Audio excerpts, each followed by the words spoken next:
ನಮಸ್ಕಾರ ಪಾಲಕರೇ, ಅಭ್ಯರ್ಥಿಗಳೇ, ನಮ್ಮ ಚಾನಲ್ಗೆ ಸ್ವಾಗತ.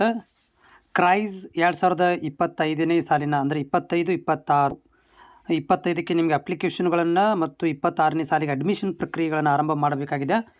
ಸೊ ಅದರ ಬಗ್ಗೆ ನಮ್ಮ ಚಾನಲ್ ಮುಖಾಂತರ ನಿಮಗೆ ಏನಪ್ಪ ಅಂದರೆ ಅಪ್ಡೇಟ್ಗಳನ್ನು ಕೂಡ ಮಾಡಲಾಗುತ್ತೆ. ಅಪ್ಲಿಕೇಶನ್ ಯಾವಾಗ ಬರ್ತವೆ, ಅಪ್ಲಿಕೇಶನ್ ಅರ್ಜಿ ಸಲ್ಲಿಸಲಿಕ್ಕೆ ಕೊನೆ ದಿನಾಂಕ ಇರ್ಬೋದು, ಅದರಲ್ಲಿರುವಂಥ ಟೆಕ್ನಿಕಲ್ ಪ್ರಾಬ್ಲಮ್ಗಳಿರ್ಬೋದು, ಸಣ್ಣ ಪುಟ್ಟ ಡೌಟ್ಗಳನ್ನು ಕೂಡ ನಾವು ಲೈವಲ್ಲಿ ಬಂದು ಅದರ ಜೊತೆಗೆ ನಿಮ್ಮ ಕಾಮೆಂಟ್ಗಳನ್ನು ಓದಿ ಅದಕ್ಕೆ ಉತ್ತರವನ್ನು ಕೊಡುವಂಥ ಕೆಲಸವನ್ನು 2026ನೇ ಸಾಲಿನ ಕ್ರೈಸ್ ಆನ್ಲೈನ್ ಅರ್ಜಿಗಳನ್ನು ಕರೆದಾಗ, ಸೊ ಈ ಒಂದು 2026ನೇ ಸಾಲಿನಲ್ಲಿ ಯಾರೆಲ್ಲ ಅಭ್ಯರ್ಥಿಗಳು ಮೊರಾರ್ಜಿ ದೇಸಾಯಿ ಹಾಸ್ಟೆಲ್ ಇದು ಶಾಲೆಗಳಿಗೆ ಮೊರಾರ್ಜಿ ದೇಸಾಯಿ ಶಾಲೆಗಳಿಗೆ ಅಡ್ಮಿಷನ್ ತಗೊಳ್ಳಿಕ್ಕೆ ಬಯಸ್ತಾ ಇದ್ದೀರಿ ಅಂಥ ಅಭ್ಯರ್ಥಿಗಳಿಗೆ ನಮ್ಮ ಚಾನಲ್ ಮುಖಾಂತರ ನಿಮಗೆ ಮಾರ್ಗದರ್ಶನವನ್ನು ಮಾಡಲಾಗುತ್ತೆ.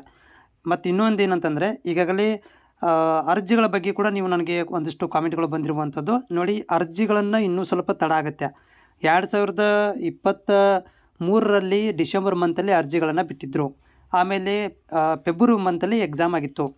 ಬಟ್ ಈ ವರ್ಷ ಹೋದ ವರ್ಷ ಅಂದರೆ 24ರಲ್ಲಿ ಜನವರಿ 10ನೇ ತಾರೀಕಿಗೆ ಅರ್ಜಿಗಳನ್ನು ಸಲ್ಲಿಸಲಿಕ್ಕೆ ಆನ್ಲೈನ್ ಅರ್ಜಿಗಳನ್ನು ಸಲ್ಲಿಸಲಿಕ್ಕೆ ಯಾರ ಮುಖಾಂತರ ಅಂತಂದರೆ ನಮ್ಮ ಮುಖಾಂತರ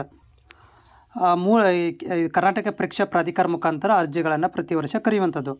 ಹಿಂದಿನ ವರ್ಷ ಏನಾಗಿತ್ತು ಅಂದರೆ ಜನವರಿ 10ಕ್ಕೆ ಕರೆದಿದ್ದರು. ಆಮೇಲೆ ನಿಮಗೆ ಫೆಬ್ರವರಿ ಮಂತಲ್ಲಿ ಎಕ್ಸಾಮನ್ನು ಕಂಡಕ್ಟ್ ಮಾಡಲಾಗಿತ್ತು. ಮತ್ತು ವರ್ಷ ಕೂಡ ಏನು ಮಾಡ್ತಾರೆ ಅಂತಂದರೆ, ಆ್ಯಸ್ ಪರ್ ದ ಮಾಹಿತಿ ಪ್ರಕಾರ ಈ ಡಿಸೆಂಬರ್ ಕೊನೆ ವಾರದಲ್ಲಿ ಅಥವಾ ಜನವರಿ ಮೊದಲನೇ ವಾರದಲ್ಲಿ ಅರ್ಜಿಗಳನ್ನು ರಿಲೀಸ್ ಮಾಡ್ತಾರಂತ ಇಲಾಖೆಯಿಂದ ಮಾಹಿತಿ ಬಂದಿರುವಂಥದ್ದು. ಅದು ಇನ್ನೂ ಸ್ಪಷ್ಟೀಕರಣ ಆಗಿಲ್ಲ, ಯಾಕಂದರೆ ಇನ್ನೂ ದಿನಾಂಕಗಳು ನಿಗದಿ ಆಗಿಲ್ಲ.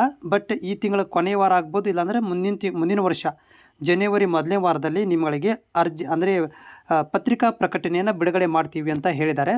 ಬಂದ ತಕ್ಷಣ ಕೂಡ ನಿಮಗೆ ಮಾಹಿತಿಯನ್ನು ಕೊಡ್ತೇನೆ. ಚಾನಲ್ಗೆ ಹೊಸಬರಾಗಿದ್ದರೆ ಚಾನಲ್ ಸಬ್ಸ್ಕ್ರೈಬ್ ಮಾಡಿ ಇಟ್ಕೊಳ್ರಿ.